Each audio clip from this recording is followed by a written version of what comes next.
وقال الله تعالى في القرآن المجيد والفرقان الحميد وما ينطق عن الهوى إن هو إلا وحي يوحى صدق الله العظيم۔ تمام قسم کی تکبیرات، تمہیدات، تحلیلات، تسبیحات اللہ سبحانہ و تعالی کی ذات اقدس کے لیے۔ درود و سلام امام الانبیاء، خاتم النبیین، سید الاولین والآخرین، سید الانبیاء والمرسلین، آمنہ کے لال جناب محمد رسول اللہ صلی اللہ علیہ وسلم کی ذات اقدس کے لیے۔ محترم سامعین کرام، جو آیت کریمہ آپ کے سامنے تلاوت کی ہے، وَمَا يَنطِقُ عَنِ الْهَوَىٰ إِنْ هُوَ إِلَّا وَحْيٌ يُوحَىٰ، اللہ تعالیٰ فرماتے ہیں کہ میرا نبی اپنی خواہش کے مطابق نہیں بولتا، صرف وہی بات کرتا ہے جو اس کی طرف وحی کی جاتی ہے۔ حدیث وحی ہے، حدیث اللہ تعالیٰ کی طرف سے ہے۔ جس طرح قرآن مجید، فرقان حمید اللہ تعالیٰ کی طرف سے نازل شدہ ہے، بعین اسی ہی طرح نبی مکرم صلی اللہ علیہ وسلم کے فرمودات بھی اللہ تعالیٰ کی طرف سے ہیں۔ اس کی دلیل وَمَا يَنطِقُ عَنِ الْهَوَىٰ إِنْ هُوَ إِلَّا وَحْيٌ يُوحَىٰ، قرآن اور حدیث کے درمیان کچھ فرق پائے جاتے ہیں، لیکن احکام و مسائل اخذ کرنے کے اعتبار سے قرآن بھی کتاب اللہ ہے اور حدیث بھی کتاب اللہ ہے، یعنی دونوں اللہ تعالیٰ کی طرف سے نازل کی گئی، دونوں اللہ تعالیٰ کے احکامات ہیں۔ سیدنا ابو ہریرہ رضی اللہ تعالیٰ عنہ بیان کرتے ہیں، کہتے ہیں کہ ایک دیہاتی رسول اللہ صلی اللہ علیہ وسلم کی خدمت میں حاضر ہوا اور عرض کرنے لگا، اللہ کے رسول، میں آپ کو اللہ کا واسطہ دے کر کہتا ہوں کہ آپ کتاب اللہ کے مطابق میرا فیصلہ کیجئے۔ اور دوسرا فریق وہ بھی یہی بات کرنے لگا کہ ہاں اللہ کے نبی، ہمارا فیصلہ بھی کتاب اللہ کے مطابق ہی کیجئے۔ تو پھر آپ صلی اللہ علیہ وسلم سے اجازت طلب کی کہ میں اپنا مسئلہ، اپنا واقعہ آپ کو بیان کرتا ہوں، اور بیان کیا۔ کہا کہ میرا بیٹا اس بندے کے گھر ملازم ہے اور اس نے اس کی بیوی کے ساتھ زنا کر لیا، تو کہا گیا کہ میرے بیٹے کو رجم کیا جائے گا، اور میں نے اس کے بدلے 100 بکریاں اور لونڈی دی ہے۔ اور پھر میں نے علماء کی طرف رجوع کیا، ان سے پوچھا یہ مسئلہ کیا بات ہے، کس طرح ہے؟ تو انہوں نے بتایا کہ آپ کے بیٹے کے لیے 100 کوڑے اور 1 سال جلا وطنی ہے، اور اس کی بیوی کے لیے رجم ہے۔ تب رسول اللہ صلی اللہ علیہ وسلم نے فرمایا، والذی نفسی بیدی لأقضین بینکما بکتاب اللہ، کہ میں تمہارے درمیان کتاب اللہ سے فیصلہ کروں گا۔ والذی نفسی بیدی، قسم ہے اس ذات کی کہ جس کے ہاتھ میں محمد کی جان صلی اللہ علیہ وسلم۔ تو پھر آپ نے فیصلہ یہ کیا کہ لونڈی اور بکریاں اس کو واپس کر دی جائیں، اور کہا کہ تیرے بیٹے کے لیے 1 سال کی جلا وطنی ہے اور اس کے لیے 100 کوڑے واجب ہے۔ اور پھر فرمایا، یا انیس، حضرت انیس رضی اللہ تعالیٰ عنہ سے کہ صبح اس عورت کے پاس جاؤ اور اس سے پوچھو، اگر وہ اپنے اس گناہ کا اعتراف کر لے تو اس کو سنسار کر دو، تو حضرت انیس رضی اللہ تعالیٰ عنہ صبح ہوتی ہے، اس عورت کے پاس جاتے ہیں، اس سے یہ بات پوچھتے ہیں تو وہ اعتراف کر لیتی ہے تو اس کو رجم کر دیا جاتا ہے۔ تو میرے محترم سامعین کرام، اس حدیث سے یہ بات واضح ہوتی ہے کہ جس طرح قرآن اللہ تعالیٰ کی طرف سے نازل شدہ ہے، اسی طرح حدیث بھی اللہ تعالیٰ کی طرف سے نازل شدہ ہے، کیونکہ رجم کے احکامات قرآن میں نہیں ہیں کہ رجم کیا جائے گا، شادی شدہ زانی کو رجم کیا جائے گا، لیکن رسول اللہ صلی اللہ علیہ وسلم سے کہنے والے نے کہا کہ اللہ کے نبی ہمارا فیصلہ کتاب اللہ کے مطابق کیجئے، تو آپ نے قسم کھائی والذی نفسی بیدی لاقضین بینکما کتاب اللہ، کہ میں آپ دونوں کے درمیان کتاب اللہ میں فیصلہ کروں گا۔ تو پھر آپ صلی اللہ علیہ وسلم نے یہ فیصلہ فرمایا۔ تو میرے محترم سامعین کرام، نبی کریم صلی اللہ علیہ وسلم کے کس قسم کے امور ہیں جو وحی قرار دیے گئے ہیں، تو ہم آپ صلی اللہ علیہ وسلم کی زندگی پر نظر ڈالیں تو ہمیں 4 قسم کے امور نظر آتے ہیں جو وحی ہیں، تو ان کو میں آپ کے سامنے تفصیل کے ساتھ رکھتا ہوں۔ نمبر 1، تشریعی امور، ایسے احکامات قرآن مجید کے اندر وَأَقِیمُوا الصَّلَاةَ، نماز قائم کرو، تقریباً یہ 700 مرتبہ آیا ہے۔ اب نماز ادا کیسے کرنی ہے، کتنی نمازیں ہیں، صحیح اوقات کیا ہیں، ہر نماز کی رکعات کتنی ہیں، اور کون سی نماز کس ترتیب کے ساتھ ادا کرنی ہے، یہ ساری چیزیں ہمیں کہاں سے پتہ چلتی ہیں؟ رسول اللہ صلی اللہ علیہ وسلم کے فرمودات سے، احادیث سے۔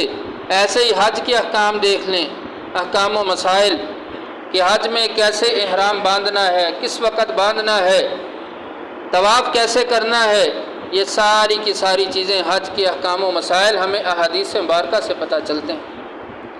زکوٰۃ، وَأَقِیمُوا الصَّلَاةَ وَآتُوا الزَّکَاةَ، زکوٰۃ کا حکم بار بار آیا ہے، جہاں نماز کا حکم وہاں زکوٰۃ کا حکم، زکوٰۃ ادا کرو۔ اب ہمیں کیسے پتہ چلے گا کہ زکوٰۃ کا نصاب کیا ہے؟ صاحب نصاب کون ہے کہ جس پر زکوٰۃ جو ہے وہ فرض ہو جاتی ہے؟ ایسے نکاح کے اندر عورت کی رضامندی، عورت کا راضی ہونا، یہ بھی شرط ہے، اور یہ ہمیں کہاں سے پتہ چلے گا؟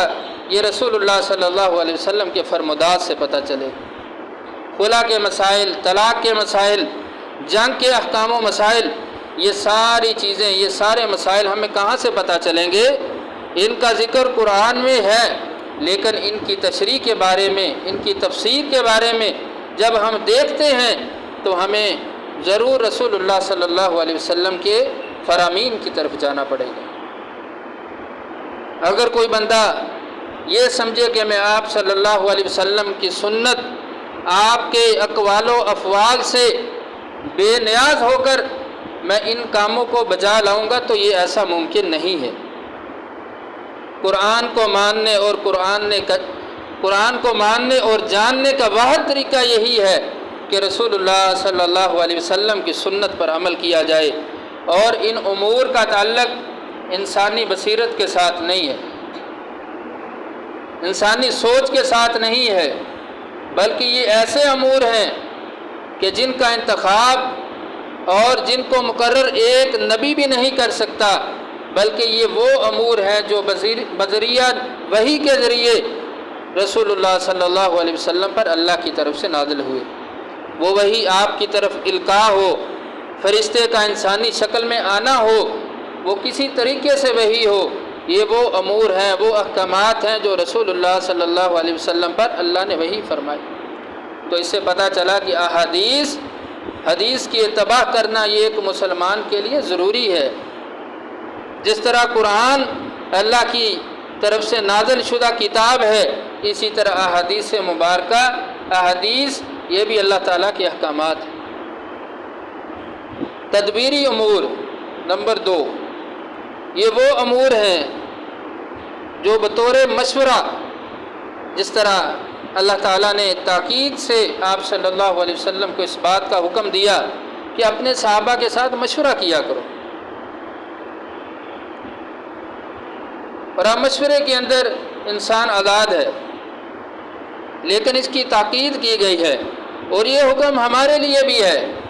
اگر کسی بندے نے کوئی کام کرنا ہے تو اس کو کوئی بھی کام کرنے سے پہلے اپنے حلقہ احباب کے لوگوں سے مشورہ کرنا چاہیے۔ گھر میں کوئی کام کرنا ہے تو گھر کے افراد سے مشورہ کرنا چاہیے، اپنے قریب لوگوں سے مشورہ کرنا چاہیے، پوچھنا چاہیے میں نے یہ کام کرنا ہے، یہ کرنے لگا ہوں، تو اس میں جب زیادہ لوگوں کی ایک ہی چیز کے بارے میں رائے ہوگی، باتیں ہوں گی، تو انسان اس میں اچھا فیصلہ کرتا ہے، اچھا ڈیسیجن لے لیتا ہے کہ یہ کام میرے لیے اس طرح اچھا ہوگا۔ تو یہی چیز اللہ تبارک و تعالیٰ کی طرف سے نبی مکرم صلی اللہ علیہ وسلم کی طرف سے کہ صحابہ سے مشورہ کرو، تو پھر آپ صلی اللہ علیہ وسلم نے جنگ کے میدان میں صحابہ سے مشورہ کیا ہے۔ کسی بھی جنگ پہ جاتے تو پوچھتے اے صحابہ ہمیں کہاں پہ پڑاؤ ڈالنا چاہیے، ہم کہاں پہ اسٹے کریں، کہاں پہ رکیں، کہاں پہ رات گزاریں۔ اور اسی طرح قیدیوں کے بارے میں آپ صلی اللہ علیہ وسلم نے صحابہ سے مشورہ کیا۔ نظام حکومت کے بارے میں اللہ کے نبی صحابہ کرام سے مشورہ کیا کرتے تھے۔ جن امور کا تعلق انسان کی بصیرت اور تجربے کے ساتھ ہے، اس میں انسان آزاد ہے، لیکن ایک پہلو سے اللہ تعالیٰ نے اس پہ پابندی لگائی ہے۔ جب ان چیزوں کے اندر کوئی غلطی ہوتی تو اللہ تبارک و تعالیٰ اس کی اصلاح فرما دیتے۔ جیسے غزوہ بدر کے قیدی، آپ صلی اللہ علیہ وسلم نے صحابہ سے مشورہ کیا کہ ان قیدیوں کا کیا کرنا چاہیے، تو صحابہ کرام نے اپنا اپنا مشورہ پیش کیا۔ تو حضرت ابو بکر صدیق رضی اللہ تعالیٰ عنہ نے کہا کہ ان سے فدیہ لیں اور ان کو آزاد کر دیں، یہ 10 مسلمان بچوں کو پڑھائیں اور آزاد کیا جائے۔ حضرت عمر رضی اللہ تعالیٰ عنہ سے مشورہ لیا تو انہوں نے کہا کہ ہر قیدی کو اس کے رشتہ دار کے حوالے کیا جائے تاکہ وہ اس کی گردن اتار دے۔ تو آپ صلی اللہ علیہ وسلم نے حضرت ابو بکر صدیق رضی اللہ تعالیٰ عنہ کے فیصلے کو مانا اور اس کا انتخاب کیا۔ تو اللہ تعالیٰ کو یہاں پر یہ اللہ کا حکم آ گیا کہ مجھے اے نبی یہ بات پسندیدہ نہیں تھی کہ تو ان سے فدیہ لے، ان کو آزاد کر دے، مجھے میرے عمر کا یعنی عمر کا جو فیصلہ ہے مجھے وہ پسند تھا۔ یعنی آپ صلی اللہ علیہ وسلم کی اللہ نے اصلاح فرما دی۔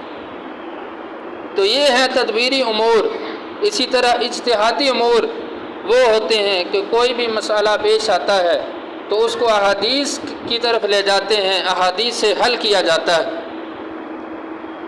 تو اس کا سب سے زیادہ حقدار کون ہے کہ کوئی بھی مسئلہ پیش آئے تو اس کو اپنے ہی طریقے سے یا اپنی ہی سوچ سے حل نہیں کرنا چاہیے، بلکہ اللہ اور اس کے رسول کے احکامات کی طرف جانا چاہیے۔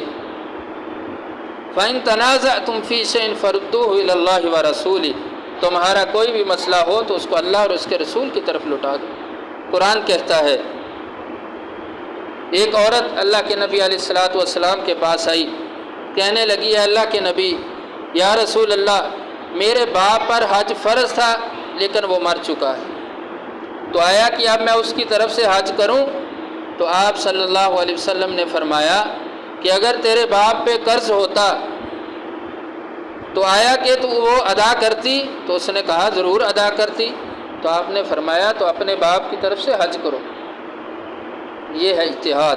اور اسی طرح حضرت ابو ہریرہ رضی اللہ تعالیٰ عنہ بیان کرتے ہیں کہ رسول اللہ صلی اللہ علیہ وسلم کے پاس ایک آدمی آیا، اس نے کہا اے اللہ کے رسول، میں اگر اللہ کے راستے میں مارا جاؤں، جہاد کرتا ہوا شہید ہو جاؤں، حالانکہ میں ثواب کی نیت رکھنے والا ہوں اور میں صبر کرنے والا ہوں، میں آگے بڑھنے والا ہوں، پیچھے ہٹنے والا نہیں جہاد میں، تو کیا اس کے باوجود اللہ تعالیٰ میرے گناہوں کو معاف کر کے مجھے جنت میں داخل کر دے گا؟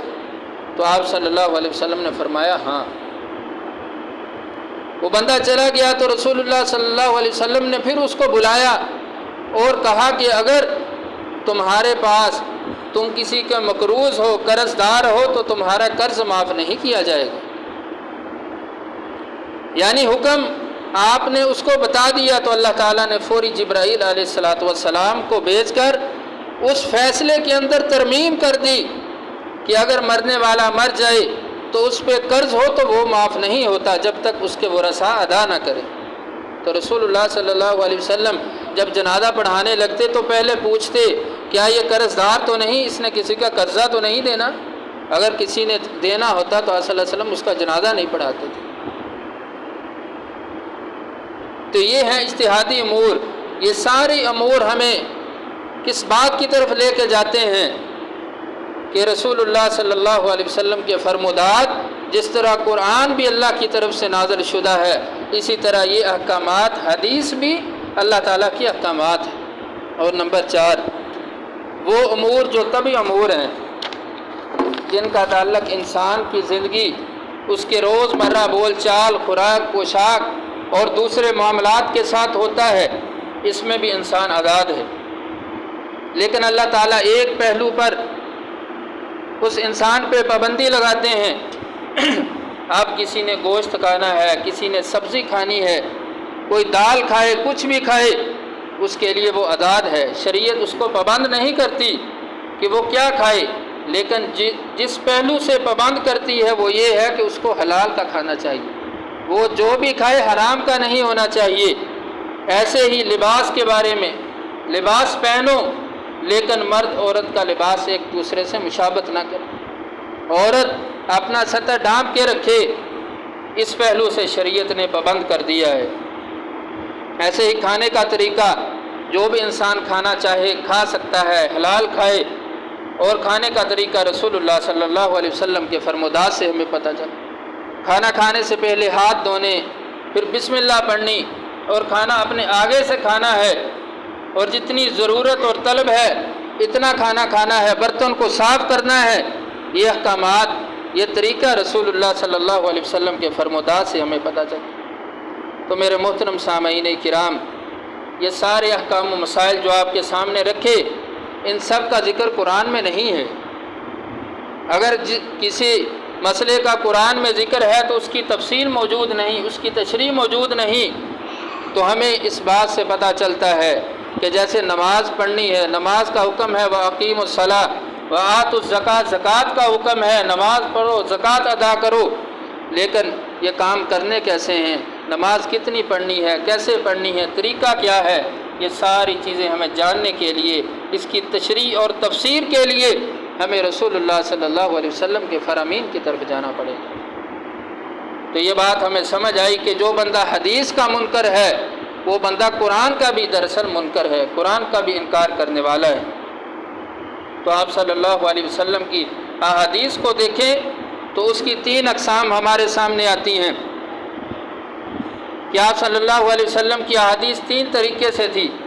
نمبر 1، قولی حدیث، جو آپ صلی اللہ علیہ وسلم نے کسی چیز کا حکم دے دیا، بات کر دی، من کان یؤمن باللہ والیوم الآخر فلیؤذی جارہ، آپ نے فرمایا کہ جو بندہ اللہ پر ایمان رکھے اور آخرت پر اس کا یقین ہو تو اس کو چاہیے کہ وہ اپنے پڑوسی کو تکلیف نہ دے۔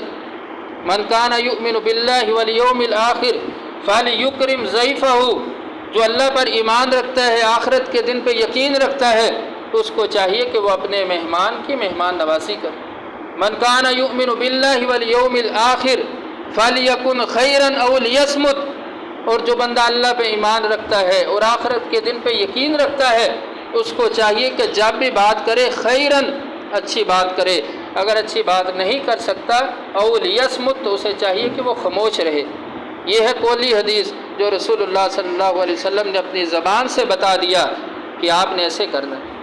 اور کچھ فرامین، کچھ احادیث ایسی ہیں جو آپ صلی اللہ علیہ وسلم کے فعل سے پتہ چلتی ہیں۔ حضرت انس بن مالک رضی اللہ تعالیٰ عنہ بیان کرتے ہیں، صحیح بخاری کی حدیث ہے، کہتے ہیں کہ آپ صلی اللہ علیہ وسلم جمعہ والے دن منبر پر تشریف فرما ہوتے اور بیٹھ جاتے، اور پھر مؤذن اذان کہتا، اذان ختم ہوتی، آپ کھڑے ہوتے اور خطبہ شروع کر دیتے، پھر خطبے کے بعد پھر بیٹھ جاتے اور کسی سے بات نہیں کرتے، پھر کھڑے ہو کر دوسرا خطبہ دیا کرتے تھے۔